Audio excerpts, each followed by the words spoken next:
ओम श्री सच्चिदानंदाय नमः। एक रोज़ इरशाद हुआ कि अंजील में लिखा है कि बड़े बड़े 7 महाघातक के पातकों में से अहंकार सबसे बड़ा और भयंकर है, और मतों के शास्त्रों में भी अहंकार को ऐसा ही माना है। यह सबसे पहले प्रकट होता है और सबसे पीछे छूटता है। मनुष्य ही नहीं बल्कि पशु पक्षी तक में यह मौजूद है। बड़े बड़े महात्मा जिन्होंने सब संसारी सुखों और काम क्रोध लोभ मोह तक को जीत लिया है, वह भी अहंकार के सामने बहुधा घुटने टेक जाते हैं। मान बढ़ाई की चाहना इसी के कारण है। सबसे बड़ी खराबियां इसमें यह है कि यह खूबसूरत, ताकतवर, दौलतमंद और महान ही नहीं बनना चाहता, बल्कि सबसे ज़्यादा खूबसूरत, सबसे ज़्यादा ताकतवर, सबसे ज़्यादा अमीर और हर बात में सबसे बड़ा होना चाहता है। दूसरी खराबी यह है कि अभिमान और अहंकार अपने में तो बहुत अच्छा मालूम होता है, परंतु दूसरे में सबसे बुरा नज़र आता है। तीसरी बात यह है कि मनुष्य मात्र की आधे से ज़्यादा बल्कि मुसीबतों की जड़ अहंकार ही दिखलाई पड़ती है। आइंदा आने वाले बहुत से फर्जी दुखों का भय और सोच इंसान को बड़ा दुख देता रहता है। वह इसी का असर है। चाहे बहुत ही खूबसूरत हो, अमीर हो या ताकतवर पहलवान हो, सबको यही दुख बना रहता है कि खूबसूरती, दौलत, ताकत और रुतबा चला गया तो फिर क्या होगा और कैसे निभेगी, यह भी चिंता लगी रहती है कि कोई दूसरा मुझसे अधिक खूबसूरत, अमीर, जोरावर और रुतबे वाला न बन जाए। जब तक आपा है तब तक अहंकार है। जब आपा बिसरे तब अहंकार शांत होगा। विद्या, विवेक और निष्काम कर्म और सब बातें प्रारब्ध और ईश्वर इच्छा पर निर्भर समझने का भाव दृढ़ हो जाए तो अहंकार और उसके अधीन और मानसिक दुख शांत हो। 68। एक रोज़ इरशाद हुआ कि भावना से ही आत्मा का साक्षात्कार होता है। अज्ञान, अविद्या अनंत जन्मों का भीतर दृढ़ हुआ बाहर दिखलाई देता है। आत्मा सब इंद्रियों से अगोचर है। मन सहित 6 इंद्रियों का अभाव होता है, तब केवल शांत पद को प्राप्त होता है। जो कुछ वृत्ति बाहर मुख फुरती है सो अविद्या है। जो अंतर्मुख आत्मा की और फुर्ती है वह विद्या है। अविद्या के 2 रूप हैं, एक प्रधान रूप, दूसरा निकृष्ट। इस अविद्या से विद्या उपजकर अविद्या को नाश करती है, फिर आप भी नाश हो जाती है। जैसे बांस से आग निकलकर बांस को जलाकर आप भी शांत हो जाती है। अंतर्मुख प्रधान रूप विद्या है और बाह्यमुख निकृष्ट रूप अविद्या है। जब अविद्या का दृढ़ अभ्यास किया है तब वह दृढ़ हुई है। जब आत्मज्ञान का दृढ़ अभ्यास होगा तब उसका साक्षात्कार होगा। क्रिया, कर्म, कारण, संप्रदान, अपादान, अधिकरण या खट कारक विद्या है, सो सब ब्रह्म ही है। जिसको ज्ञान होता है उसी को ऐसा भासता है कि मैं ब्रह्म हूँ और सदा सब काल सब में सब तरह से घट पट आदि जो जगत चाल है उसमें भी ब्रह्म प्रकाश की तरह व्याप रहा हूँ। मुझको न दुख है, न कर्म है, न त्याग है, न इच्छा है। 69। एक व्यक्ति ने प्रार्थना की कि वेदांत में जगत को मिथ्या और आत्मा को सत्य कहा है। यह बात किसी तरह समझ में नहीं बैठती। जगत प्रत्यक्ष दिखलाई देता है। मनुष्य, पशु, पक्षी आदि नाना रूप नजर आते हैं। इसको एक या असत्य कैसे माने?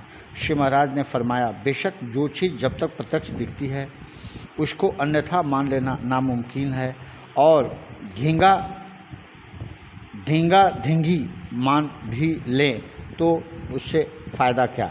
कारण यह है कि यह सिर्फ शास्त्र ज्ञान है और आम इंसान की पहुंच यहीं तक है।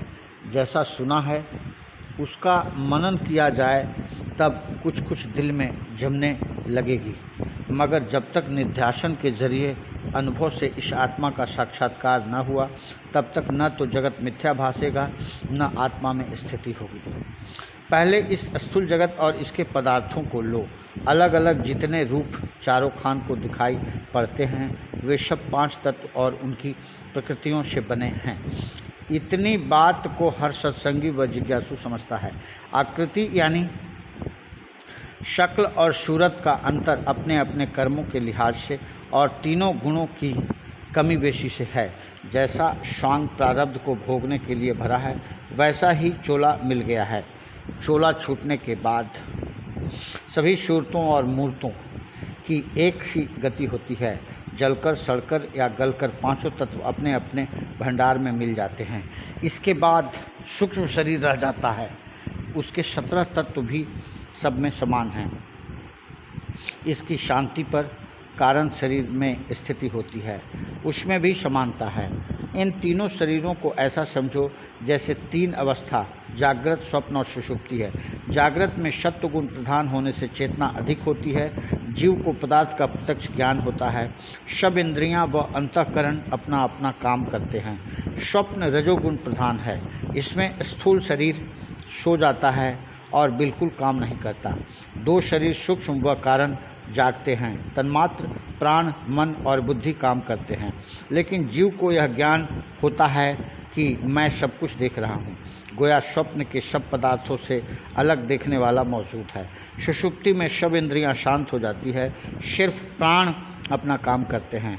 अब स्थूल सूक्ष्म शरीर सो गए, सिर्फ कारण जागता है। महत तत्व अर्थात बुद्धि भी तमोगुण प्रधान होने से इस अवस्था का ठीक निश्चय नहीं कर सकती। जागने पर जीव कहता है कि बड़े आनंद से सोए। जीव सुषुप्ति में आत्मा के नज़दीक पहुंच जाता है। इसलिए जैसे पर्दे में से छन छन कर रोशनी आती है, उसी तरह से आत्मा का आनंद जीव को आता रहता है। यहाँ तीनों शरीर सो गए, सिर्फ जीव साक्षी रूप है। इसलिए जीव को ज्ञान बना रहता है और उस अवस्था का साक्षी होता है। इसी कारण तीनों शरीरों की व्यवस्था करता है और कहता है कि मैं जागता था, मैंने स्वप्न देखा, मैं आनंद से सोया। यह मैं अहंकार रूप है। यहाँ तक जो कुछ भाषा वह सब जड़ था। इसको क्षर पुरुष भी कहते हैं। इसके ऊपर क्षेत्रज्ञ यानी अक्षर पुरुष है, जिसको जीवात्मा कहते हैं। इसके ऊपर ब्रह्म है, जिसको गीता में पुरुषोत्तम कहा गया है। इसके बाद तुरिया में जो कुछ भासेगा वह चैतन्य होगा। उसी जगह जड़ और चैतन्य की गांठ बंधी है, जिसको जड़ चैतन्य की ग्रंथि कहते हैं। यहाँ तक का संसार अहंकारात्मक है। सबके तीनों शरीर एक मसाले और तरकीब से बने हैं, इसलिए उनमें एकता है, कोई फर्क नहीं। व्यवहार में जो सुख दुख का फर्क नज़र आता है वह प्रारब्ध का फल है, लेकिन इसमें भी गौर किया जाए तो वजन बराबर हो जाता है। चक्रवर्ती राजा को सब तरह का सुख प्राप्त होता है। उससे 100 गुना देवताओं को, उससे 100 गुना ज़्यादा इंद्र को, उससे 100 गुना ज़्यादा ब्रह्मा को, उनसे 100 गुना ज़्यादा विष्णु भगवान को। लेकिन सुख की तह में जो दुख है वह भी इसी तरह बढ़ता चला जाता है। कहा है कि बड़े भय दुख बहुत है, छोटे से दुख दूर। तारे सब न्यारे रहें, गृह चांद और सूर। सुख तो अनुमान और प्रत्यक्ष प्रमाण से प्रतीत होता है, लेकिन दुख की जड़ बड़ी गहरी है। अपने अपने अधिकार के लिहाज से हरदम चिंता लगी रहती है। गरीबों को रोटी कपड़े की ही चिंता रहती है। अमीरों को कार, व्यापार, चोरी और राजा आदि का भय रात दिन सताता है। राजा को दूसरे राजाओं का भय घेरे रहता है। जहाँ जैसा सुख नज़र आता है, उसकी तह में उससे भी ज़्यादा दुख छुपा हुआ है। एक बात और विचारने योग्य है कि सुख दुख पदार्थों में नहीं है। अगर इनमें होता तो सबको एक से प्रतीत होते, मगर एक ही पदार्थ में किसी को सुख प्रतीत होता है तो दूसरे को दुख मालूम होता है। इससे प्रमाणित होता है कि दुख सुख भावना के अंदर है, बल्कि मन का भाव है। भाव से जिसमें हम सुख प्रतीत करते थे, फिर उसी में दुख प्रतीत करने लगते हैं। जिस तरह 3 शरीरों का हाल है, उसी तरह से 5 कोश हैं। इन्हीं 3 शरीरों को वेदांत में 5 कोश नाम दिया गया है। जैसे सुंदर तलवार पर म्यान और उस पर मखमल, मखमल के ऊपर किसी और सुंदर कपड़े का गिलाफ चढ़ाते हैं, इसी प्रकार इस सबसे ज़्यादा अनमोल आत्मा के ऊपर भी कई गिलाफ चढ़े हुए हैं, लेकिन सब जड़ चेतन पदार्थों के गिलाफों में समानता है। बुद्धिमान गिलाफों को नहीं देखते, उसके अंदर वाले आत्मा को देखते हैं। हमारा आदर्श आत्मा को शरीर में पहचानना है। इस मनुष्य देह में ही आत्मा को ढूंढने का सुयोग होता है और सब तो भोग योनियां हैं। मनुष्य देह ऊपर चढ़ने की सीढ़ी है। अंतःकरण को निर्मल रखना मनुष्य का कर्तव्य है।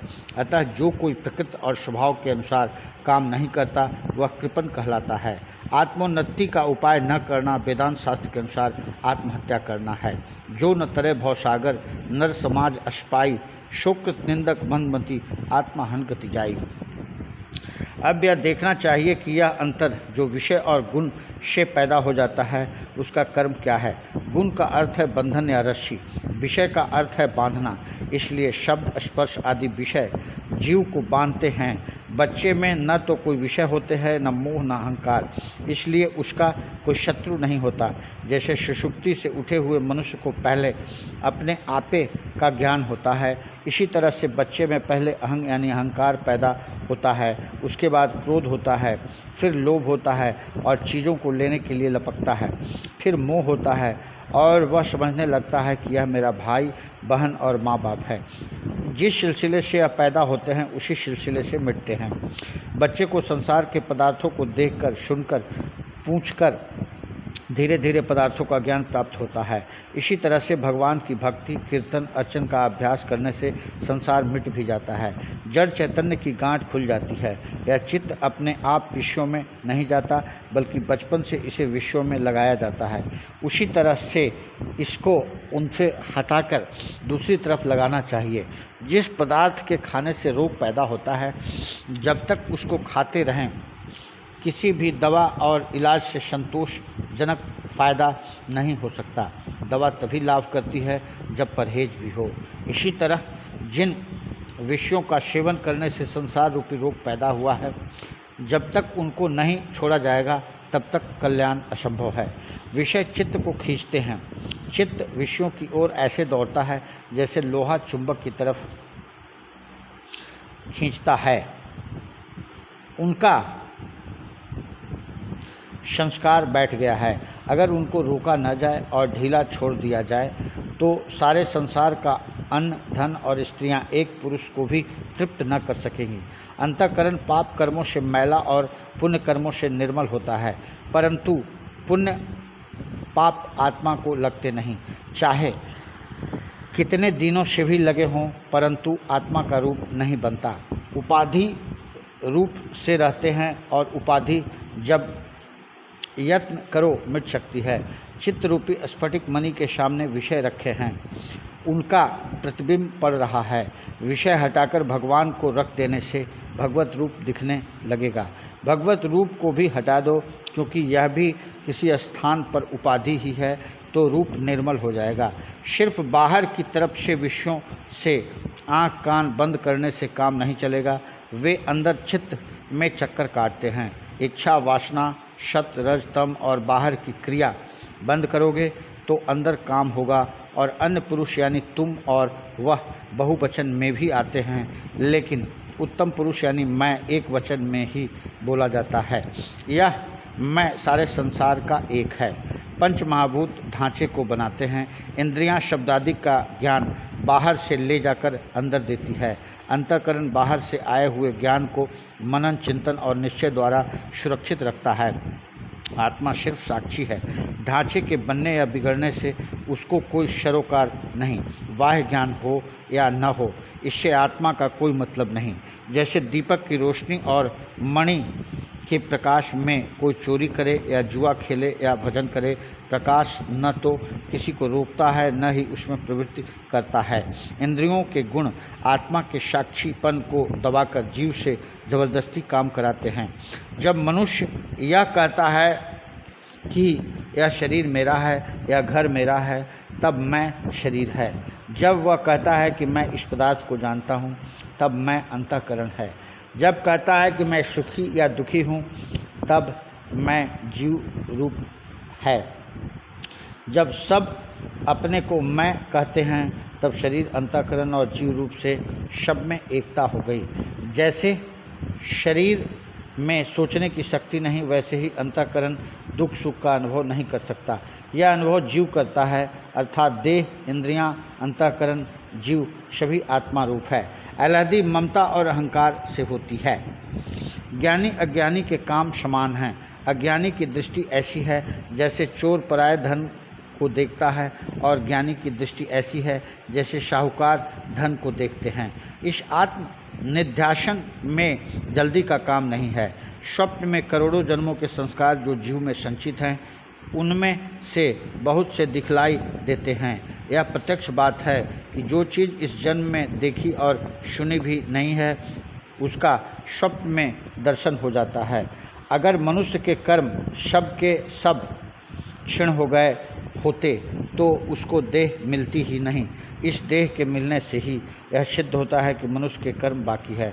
इसी तरह से न मालूम कितने जन्मों से बराबर चले आ रहे हैं, बल्कि इस ब्रह्मा जी की दृष्टि से भी पहले के जन्म के संस्कारों से मिला था, और इसी तरह से मौजूदा ब्रह्मा जी से पहले भी जो ब्रह्मा जी थे, उनकी सृष्टि के भी पहले मौजूदा जीवों का होना साबित होता है।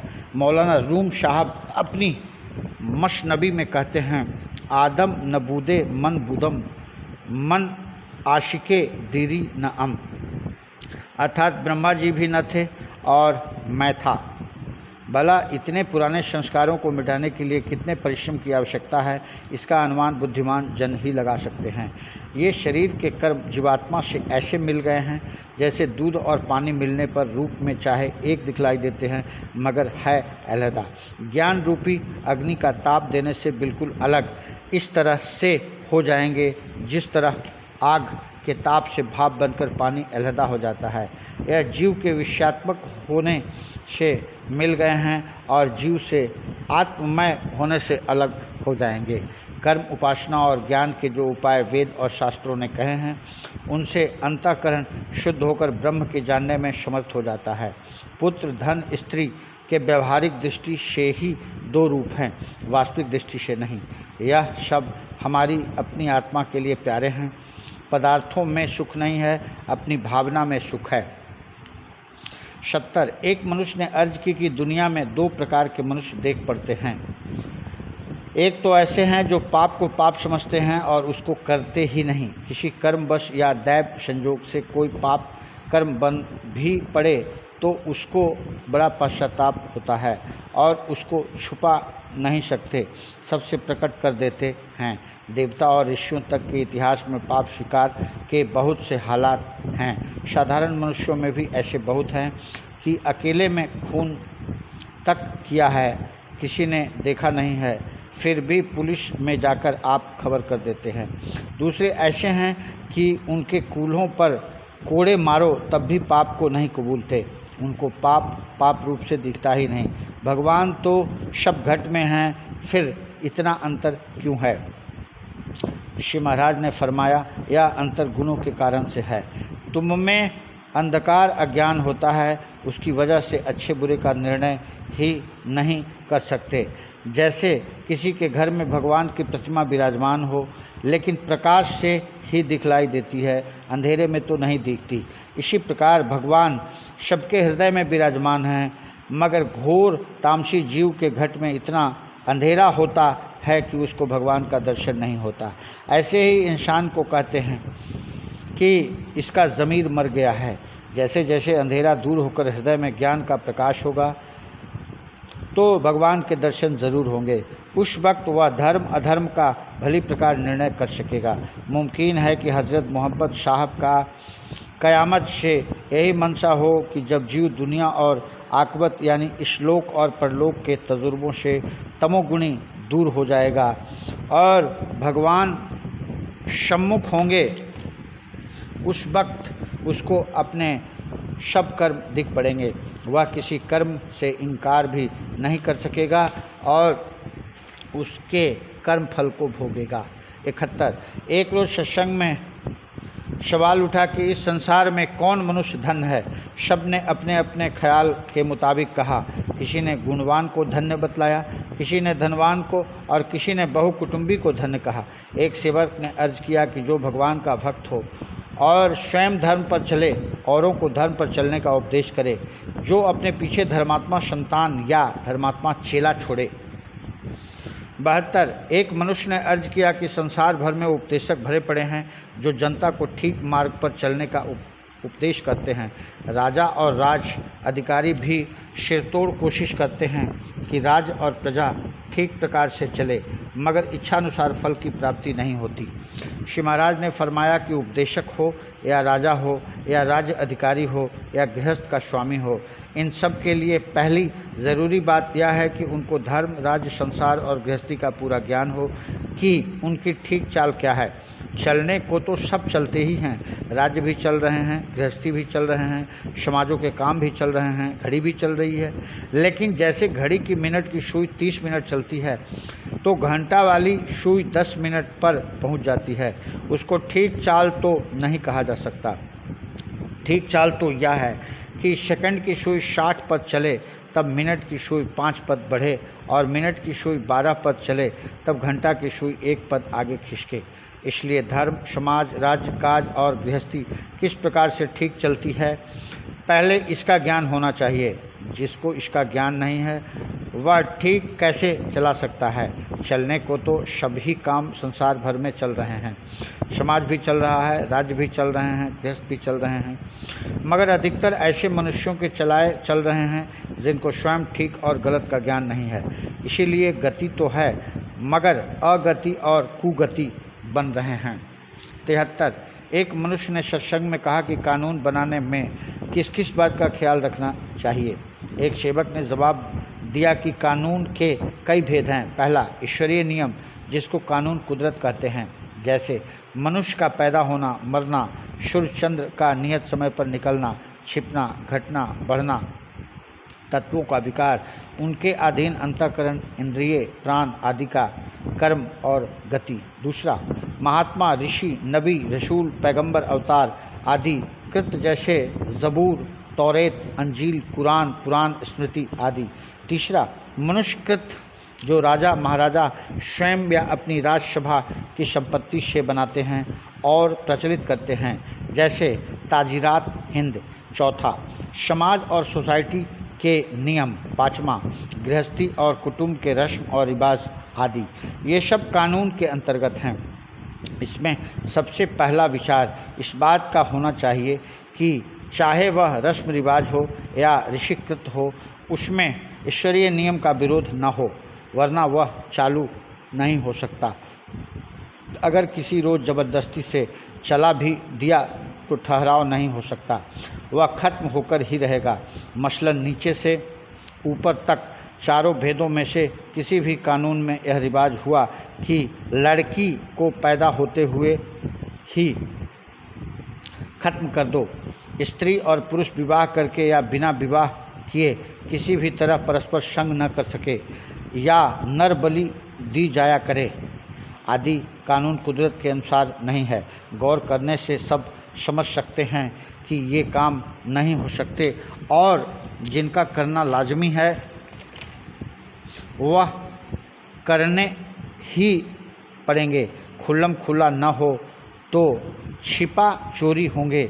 मसलन स्त्री पुरुष का मेल नर बलि कोई छिपकर भले ही दे दे, प्रकट में किसी सभ्य देश में यह नियम प्रचलित नहीं हो सकता। लिहाजा रस्म व रिवाज स्थापित करने में ऊपर के चारों भेदों में से किसी से विरोध न हो। इसी प्रकार नीचे से लगाकर ऊपर तक किसी भेद से अंतर न हो, तभी कानून ठीक हो सकता है। सबसे अच्छा कानून वह है जिसमें नीचे से लगाकर ऊपर तक और ऊपर से लगाकर नीचे तक किसी भी प्रकार का अंतर किसी हद में न हो। राजा कोई कानून ऐसा न बनाए जो कानून कुदरत या ऋषिकृत कानून के खिलाफ हो, या समाज के नियम और रस्म रिवाज से टकरावे, या किसी के समाज से पक्षपात हो तो मजबूरी से भले ही प्रजा ऐसे कानून को मान ले, लेकिन उसकी स्थिति ज़्यादा नहीं रह सकती। जैसे जजिया का लिया जाना या किसी समाज पर दबाव, दूसरे पर लुभाव का होना। जहाँ मुसलमानी प्रजा अधिक हो या मुसलमानी दरवेश हो, वहाँ अगर नमाज न पढ़ने या रोज़ा न रखने का कानून बनाया जाए तो उपद्रव खड़ा हो सकता है। कुछ ऋषिकृत स्मृति या रस्म व रिवाज ऐसे भी हैं, जैसे खतना और जोगियों में कान फाड़ना, जो ईश्वरीय नियम से विरोध होने पर भी चालू हैं। इनमें किसी प्रकार का लाभ दिख पाया है या हानि से बचत मान ली गई है, लेकिन यह देश कालपात्र के अधीन है, सर्वदेशीय नहीं। सब जनता और समाज इनको नहीं मानती। यह भी मुमकिन है कि कुछ काल के पश्चात इनमें परिवर्तन हो जाए या बिल्कुल ही न मानी जाए। मसलन जो जोगी कान नहीं फड़वाते वे औघड़ कहलाते हैं। अफ्रीका में सुना गया है कि एक जंगली कौम में स्त्रियों का भी खतना होता है। अगर वह कौम बढ़ जाए या अधिकार पा जाए और फैल जाए तो शायद दूर देशों में भी यह नियम फैल जाए। जैसे इस्लाम के बढ़ने से हिंदुस्तान में पुरुषों का खतना होने लगा है।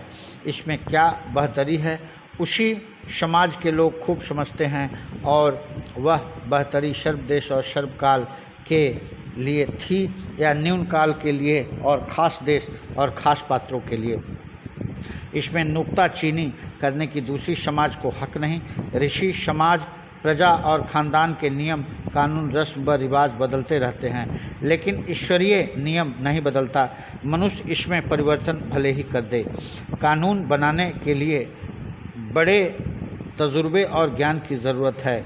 ना तजुर्बेकार मनुष्यों के बनाए कानून में निकलते ही उपक्रम गणिका और शुद्धिपत्र निकलने लगते हैं। सबसे अच्छा राजनीतिक कानून वह हो सकता है जिसको जनता स्वयं बनावे। उसमें देश काल पात्र का पूरा लिहाज हो जाएगा और राजा उसको चलाए। यही हाल राज विधान का होना चाहिए कि जनता बनावे और राजा उसको चलावे। 74। एक व्यक्ति ने अर्ज की कि संसार में कोई झूठा कहता है, कोई सच्चा बतलाता है, कोई स्वप्न समझता है। तीनों बातें तो सच हो नहीं सकती। दरअसल यह है क्या? श्री महाराज ने फरमाया कि कलयुग में संसारी बुद्धि बहुत बढ़ गई है, परमार्थिक और आध्यात्मिक बुद्धि बहुत ही घट गई है। इसलिए समय के फेर से या ईश्वरीय इच्छा से जो बातें समझ से बाहर देख पड़ती हैं, उनके समझने के लिए कुछ प्रत्यक्ष क्रिया ऐसी हो रही हैं जिनसे वह सूक्ष्म भेद स्थूल रूप से समझ में आ सके।